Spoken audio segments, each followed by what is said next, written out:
saya bicara ini sebagai advokat yang lagi cuti aja ya. Kan saya sebagai advokat berdasarkan undang-undang, ketika saya menjadi pejabat negara, saya wajib cuti profesi. Ya, tetap advokat, tetapi tidak menjalankan tugas sebagai advokat. Jadi karena ini menyangkut soal persidangan, mungkin lebih tepat kalau saya bicara sebagai advokat yang sedang cuti. Nah, bicara tentang contempt of court, memang ini kita kenal nih. Dalam dunia peradilan dimanapun, baik di luar negeri maupun di Indonesia, dikenal contempt of court, tapi nggak ada dalam undang-undangnya. Jadi sekarang ini hanya bisa kita rasakan, kita pahami bahwa sebenarnya contempt of court itu maksudnya adalah penghinaan kepada pengadilan. Ya. Beda dengan kode etik. Ya. Kalau kode etik adalah pelanggaran kode etik advokat bagi advokat. Bagi hakim, pelanggaran kode etik hakim. Bagi jaksa, pelanggaran kode etik jaksa. Ya. Nah, oleh karena itu dalam kasus seperti itu, kalau saya bicara tentang cara umumnya, bahwa tindakan orang yang menghina pengadilan itu sangat-sangat tidak dapat dibenarkan, baik oleh pengunjung sidang, terutama oleh para penegak hukum, baik advokat maupun jaksa. Jadi semua pihak nggak boleh kita melakukan penghinaan kepada pengadilan. Jadi kalau ingin bertanya tentang bagaimana kejadian kemarin, saya terus terang aja waktu kerja dari pertanyaan pada saya nggak lihat detail sebenarnya kan. Saya anggap nggak ngikutin secara detail. Tapi gara-gara dia tanya, saya perhatikan semua memang ternyata memang ada orang naik ke atas meja, pakai toga menginjak-injak meja. Terus terang aja, saya sebagai advokat ya merasa prihatin sekali karena perbuatan itu sangat-sangat tidak bisa dibenarkan. Ya, selain pertama dia itu kan tidak sesuai dengan profesi advokat itu sendiri. Karena profesi advokat itu adalah profesi yang terhormat, yang nobel. Jadi dikenal istilah officium nobile. Itu profesi yang terhormat. Nah, kehormatan itu tidak mungkin kita dapat dari orang lain kecuali kita sendiri menunjukkan kehormatan itu sendiri. Jadi, kalau seorang advokat melakukan suatu tindakan yang tidak menghormati profesinya, maka ini betul-betul sangat merugikan profesi itu sendiri. Mencemarkan nama baik profesi, mencemarkan nama baik kehormatan profesi itu sendiri. Jadi ini betul-betul tidak boleh terjadi. Nah, kedua, tindakan itu, saya lihat itu adalah merupakan satu tindakan yang merupakan penghinaan kepada pengadilan. Kalau kita tidak lagi menghormati pengadilan, pasti kita akan mengalami suatu degradasi penegakan hukum, ya kan? Nah, itu sebabnya juga seorang hakim juga kan dituntut juga untuk dia bisa memimpin persidangan itu dengan baik, ya kan? Bahkan hakim juga bisa mengeluarkan orang dari luar persidangan. Ya, ini kewibawaan seorang hakim di dalam pengadilan. Nah, jadi kalau kalian bertanya ada kejadian bahwa seperti itu di dalam ruang persidangan, dengan tegas saya menyatakan bahwa itu sangat tidak dapat dibenarkan. Ya, sangat dibenarkan, merugikan profesi advokat, merugikan kewibawaan pengadilan, dan tentu juga merugikan para pencari keadilan. Itu yang ingin disampaikan dalam keadaan seperti itu. Katakanlah ini kan anggaplah hal yang memalukan, menghilangkan marwah pengadilan, profesi juga segala macam itu. Bukan memalukan saja, merendahkan. Merendahkan profesi advokat itu sendiri. Oke, ini kan personal yang dilakukan secara personal. Loh iya, tentunya. Untuk orang tersebut, lawyer tersebut, hal apa sih Bang, selain untuk diputus dikeluarkan dari organisasinya deh Bang? Kalau aturan umumnya dalam dunia profesi advokat dimanapun, ya kan, karena organisasi advokat itu kan dibuat berdasarkan undang-undang advokat. Oleh karena itu, seperti kita perhati umpamanya, itu ada mandat untuk membentuk Dewan Kehormatan. Ada juga mandat membentuk komisi pengawas. Dewan Kehormatan itu bertugas mengadili atau memeriksa suatu perkara kode etik yang dilaporkan kepada dia. Jadi dia hanya bisa memeriksa apabila ada pengaduan. Komisi pengawas itu bisa bertindak apabila dia lihat ada advokat yang bertindak diduga melakukan suatu pelanggaran, dia bisa langsung memanggil orang itu, ya kan? Baru setelah itu bisa juga akhirnya dia membawa itu kepada Dewan Kehormatan. Tetapi persoalan ini sekarang kan tidak hanya di dalam organisasi advokat, ini kan di pengadilan. Jadi sebenarnya yang harus kita bertanyakan kepada pengadilan, bagaimana sikap pengadilan terhadap hal yang seperti ini. Itu yang menjadi pertanyaan kita. Nah, ini mungkin terjadi akibat daripada terus terang aja perpecahan advokat ini, sehingga banyaknya advokat yang ada sekarang yang menimbulkan ketidakpastian terhadap penegakan hukum terhadap pelanggaran-pelanggaran seperti ini.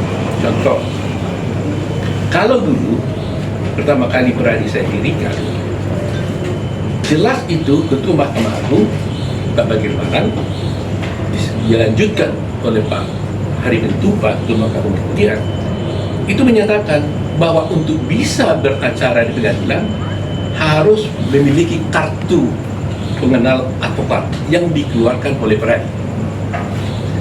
Nah, jadi kalau ada orang melanggar kode etik di sana, melanggar hukum, kalau Peradi menghukum dia mencabut izinnya, otomatis dia tidak bisa lagi berperkara di pengadilan. Itu, dan di mana-mana juga seperti itu, lisensinya dicabut, selesai.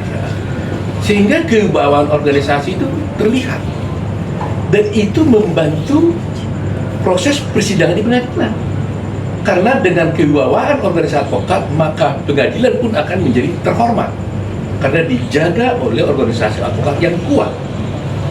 Nah, kalau organisasinya tidak sudah seperti ini, terjadi seperti ini, bagaimana?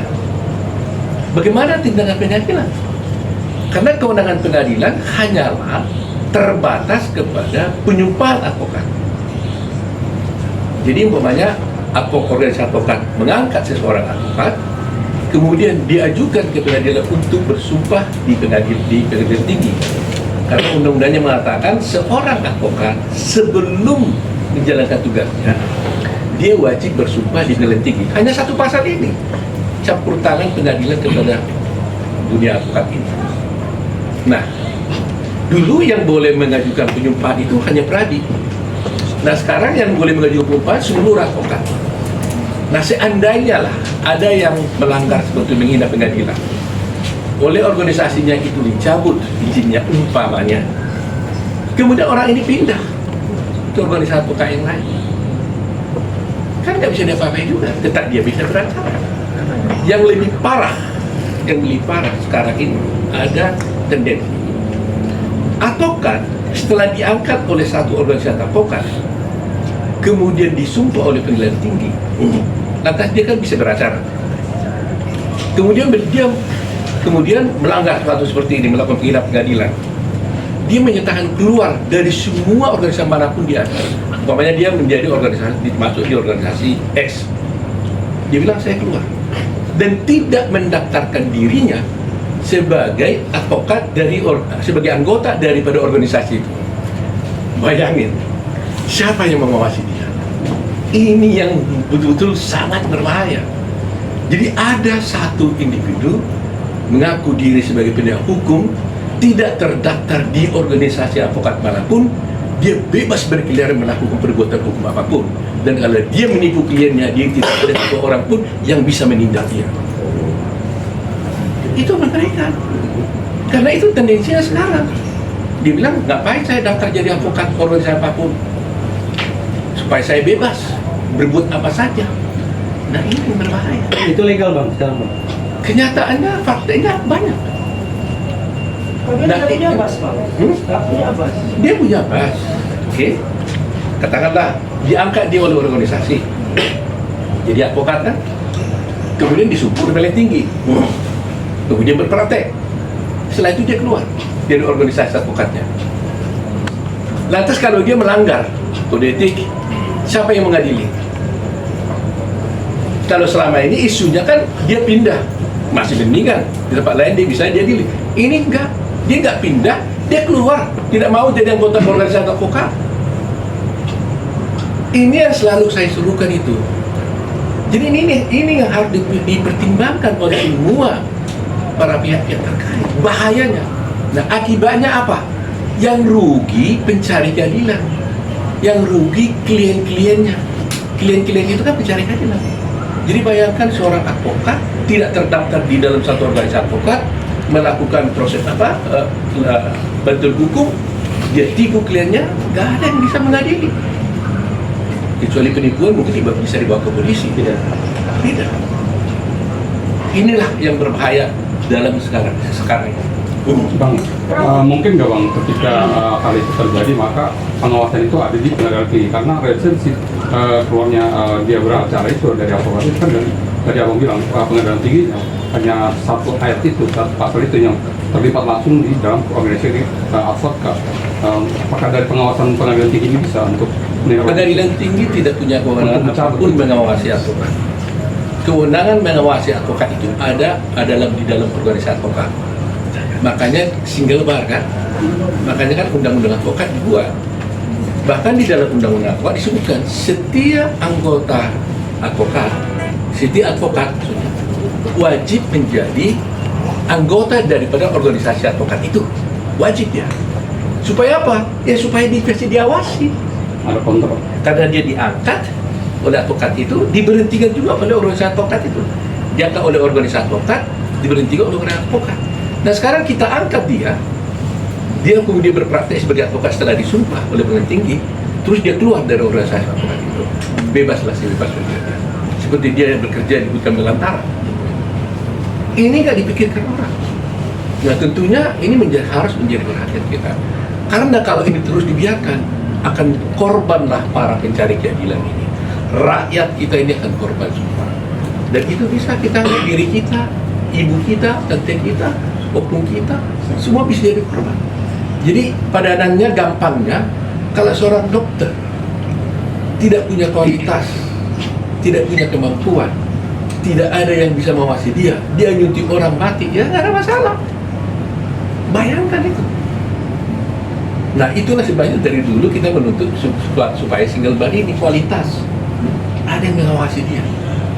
Nah kasus seperti ini ternyata coba, makanya ada yang bersih terusan kan, akhirnya dia komplain, kemana dia harus mengadu? Kalau dia mengadu ke organisasi advokat, ya boleh. Kemudian dipecat dari organisasi itu. Kalau dulu isunya dia pindah, dihukum di sana lagi, pindah lagi. Masih mendingan dia pindah. Sekarang saya katakan dia tidak masuk, keluar aja. Tetap dia bisa beracara. Karena apa? Karena pengadilan tinggi, pengadilan hanya membolehkan orang berpraktek apabila ada berita acara sumpah. Kan lucu. Bagaimana orang beracara pengadilan berita acara sumpah yang dipakai?